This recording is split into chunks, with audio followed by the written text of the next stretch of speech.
climb into the driver's seat and smile at the roar of my truck coming to life.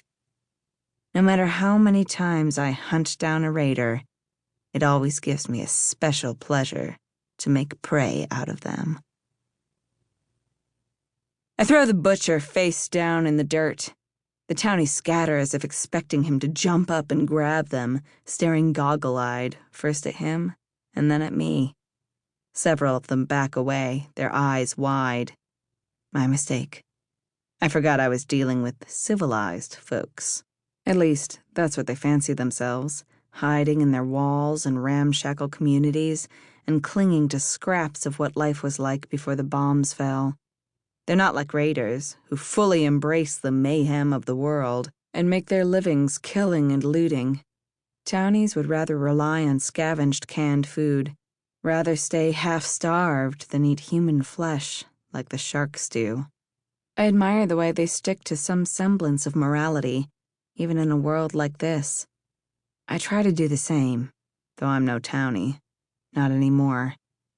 Of course, I'm not a goddamn shark, either. I exist somewhere in between the two ways of life, apart from all of them. The townies don't let me forget it, either. Right now, they're staring at me like I'm some kind of monster that wandered into their midst.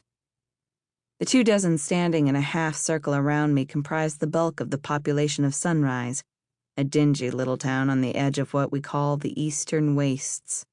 The buildings of Sunrise are all stout and cramped together, not one above a single story high.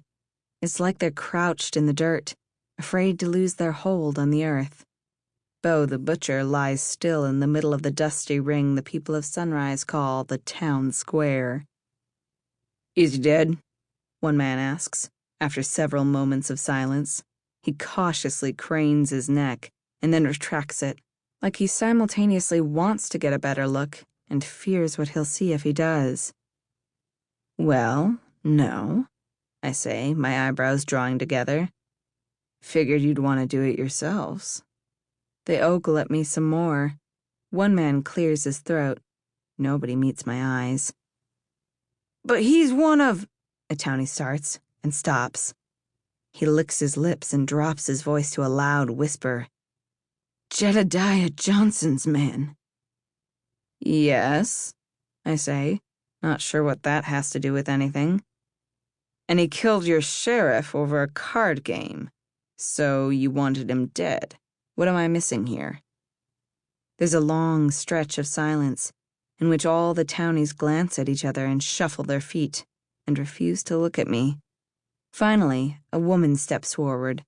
She's a solidly built, middle-aged woman, dusty and stout, like the buildings of her town.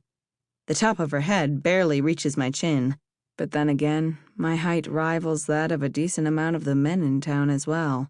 I recognize her as the woman who made the initial deal with me, the wife of the recently murdered sheriff, who seems to be taking on the role of her dead husband. "Well, there's a reason we hired you to do it," she says. "If word got out that we killed one of Jedediah's men, he'd burn this place to the ground." She pauses, her eyes sliding across the scarred and burnt section of my face, the angry red skin that stretches across the entire left side.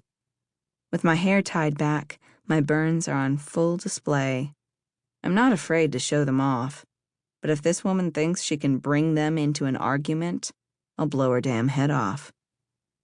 "We know what happened to Old Creek," she says, and leaves it at that. My lip curls in disgust. So they're willing to hire someone to kill a man, but not to get their hands dirty themselves. I knew that they hired me because they didn't have the means to take Bo out themselves, but it seems they also don't have the guts when the opportunity presents itself. I thought they'd relish the chance to deal out their own justice, especially this woman who lost her husband, but I guess I overestimated them. In the dirt between me and the woman, Bo the butcher starts to stir, lifting his head and looking around through the one eye that isn't swollen shut. When his eye lands on me, he chuckles, spitting out a glob of saliva and dust. "Knew you wouldn't have the balls to kill me," he says. "Now if you'll just untie me, we can talk about..." I unholster